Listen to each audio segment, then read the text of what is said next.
What's up, guys? Today I'm coming at you with a Glock 26, an extension, a mag extension for a Glock 26. I have a Pro Mag. It is a Glock 19 magazine. I've got a grip adapter on it. I'm not sure, I think it's an xgrip, but I'm not 100% sure. I bought it at the Glock store. I think some of the ones I've seen now have xgrip on them. This one don't. It does have a little, Allen screw that you screw in there that'll attach it to the actual mag. I can see a little screw in there to kind of snug it up. That's what the Glock 26 standard mag looks like, which is a 10 round. It is empty. Put that in there. Get a full-size grip on it like that. It just looks like a Glock 19 with a shorter barrel.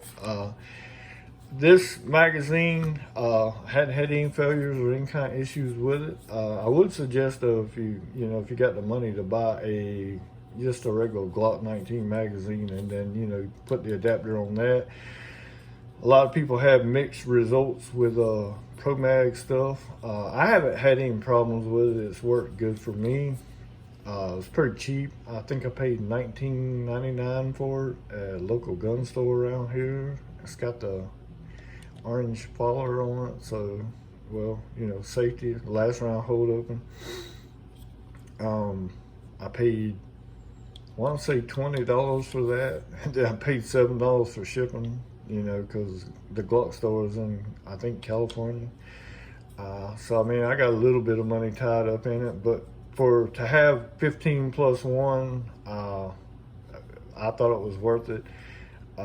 You could run it without an adapter. I guess that'd be up to you. You just would be, those fingers right there would be on the actual mag instead of, on the magazine, and it looked kind of goofy if that don't look goofy itself. But anyway, that's just kind of a little quick video. I've had some people ask me about this. And that's an adapter. This works for a Glock 27 too. I think you use the Glock 23 mag and the adapter and you can get the same deal for extra capacity. That's what I went with. You can get a Glock 17 magazine, and I believe an adapter for that. And then of course you can get like a Glock 33 maybe, but I haven't ever seen an adapter for it. But I ain't a professional. I'm not a professional gun reviewer type dude, so don't give me a hard time in the comments. I'm doing the best I can. I appreciate y'all watching the video. If you like it, hit the like button, share. I hope everybody's having a good day, and later.